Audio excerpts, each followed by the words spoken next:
It feels so lovely to be here tonight. What a beautiful, give yourselves a round of applause. You're so lovely. Everyone's so lovely. Man, she don't be believing me.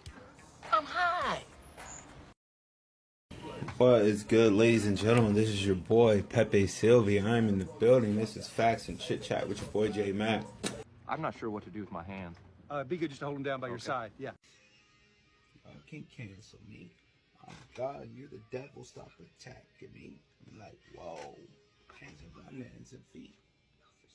I don't eat fruit from that apple tree. Enjoy the show. Someone other than my wife, Ashley Madison's right. I'm looking for someone other than my wife, Ashley Madison's right. I'm looking for someone other than my wife, You guys, I swear to you, I was sick to my stomach when I saw that commercial because it was one of their band commercials. But it was fucking hilarious. Let's be honest. I'm sorry, ladies. It was hilarious, though. I don't promote it. I'm just saying. It was pretty funny. Remember I told you I was going to bring you who Bing Lou was? Let me lift that rock for you. Let's go. So, Bing Lou was said to be murdered by a lover, which was his other male companion. I'm not going to say that maybe that wasn't true. Maybe it was true. Regardless, the man had vital information. Your phone rings? Don't answer it. This has been Lloyd Becker Denberg with vital information. He had so much vital information that he was going to give to the world. And me personally, I think that's what this doctor's doing. In my opinion, this doctor is publishing Bing Lou's work, the findings of his work. Believe the amount of evil behind this pandemic with what I've realized since then. Who works at the University of Pittsburgh in May of 2020. Yep. Works in a computational lab dealing with genetic sequencing. And he's been researching for 5 months. Sequencing of spike proteins, trying to solve the mystery of SARS-CoV-2 victims. And he says he's got a big press release. They're going to actually announce all their findings. And Bing Lou is his name. Setback in the quest to understand coronavirus after a researcher is shot and killed. 37-year-old Bing Lou was on the verge of making significant findings on COVID-19. When they interview his boss, who is still at the University of Pittsburgh, last name is Bahar, every time he was interviewed, he said that they were going to publish the work they found through Bing Lou's work in their department. That's never been published. I'd like to know why. A year and a half later, that's never been published. A year and a half now? Where is it? And then all of a sudden, the realization came that this is the great lie. When I say that they have lied to you about everything in relationship to COVID, they've even lied about the viral part of COVID. I realized all of a sudden that monoclonal antibodies are anti-venom.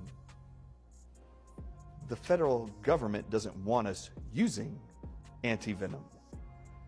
Why are they bashing anti-venom, and why are we finding anti-venom works against COVID? Is it not a virus? Is it a venom?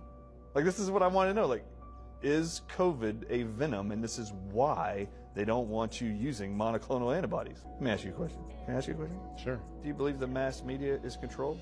Of course. You actually do believe that? Yes. So you believe that whatever's being pumped out in the media is being orchestrated and controlled? Of course. Like across all of it? Across all of it. Very good. How do they keep people on that story? So there's this mass media group who are telling a huge story. They're all telling the same story around the world. Whenever anybody says anything against that narrative, what do they use now to combat that in the mainstream media? Disinformation. Yeah, they call them fact checkers. By definition, fact checkers are to divert you from truth and take you back to a narrative you're being sold worldwide. Right. If it's true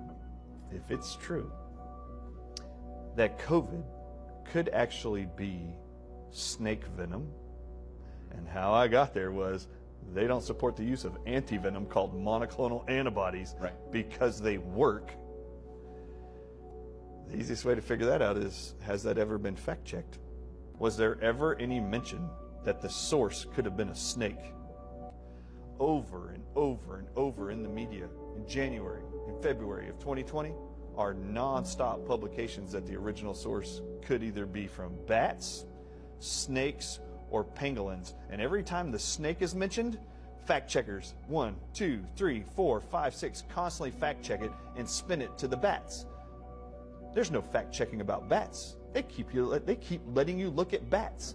In the beginning, in January of 2020, the scientists inside of China said this can't be from these bats. These bats hibernate and it's the winter. When they did genetic sequences from the antibodies in the people who were sick in Wuhan, they found that their genetic sequence was not most like bats. They were most like two snakes. Proteins from the Chinese krait and the king cobra. Then I find in April of 2020, there's a research study published in France where they're finding that the receptors in the brain called nicotinic acetylcholinesterase receptors, that these are actually bound most tightly to snake venom of krait and cobra is what they're finding, and that the spike protein from SARS-CoV-2 is most identical to Chinese krait and king cobra venom. I'll be doing different parts of this, the evidence, the gene mapping, all that good stuff. But this was just an insight on who Bing Liu was, why they took him out. It's because of what he was finding. People don't understand how detrimental it is when you put your life on the line to share information to the masses. When these motherfuckers don't give a fuck about you, will come break you out of jail when they incarcerate people wrongfully for giving the masses correct information. Like, it's sad.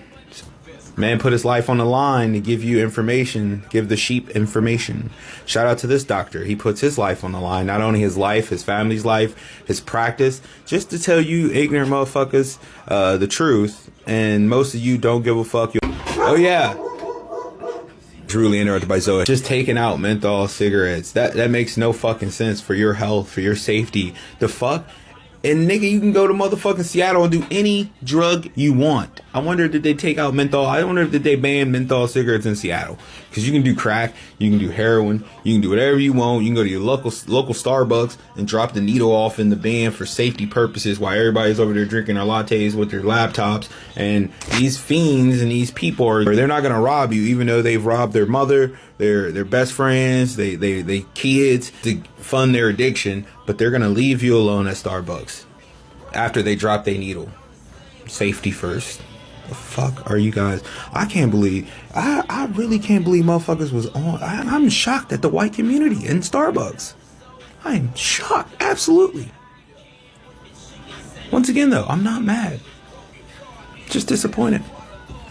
So, you know, this is why I laugh at everybody and all. I'm not laughing at the experience of the people. I'm just laughing mainly at motherfuckers who mocked other people long time ago when we were calling this shit out. Extraterrestrials, these entities, we're calling all this shit out long time ago. And you laughed, you mocked, and now it comes out and you motherfuckers you don't know what to believe, you're scared, you're shook. I'm a little different. I get it. I know a lot of people say that. I am. So I'm not doing a story on it. Alright. But I'm gonna get out of here. I'm gonna let y'all go. I'm going hard in the paint. Like I said, shout out to Bing Liu. Boy put his life on the line. Shout out to this doctor right here. Them boys putting their life on the line to give y'all motherfuckers, like I said, information that y'all ain't even give a fuck about. But you can call me Patrick Swayze. Because guess what? I'm Ghost.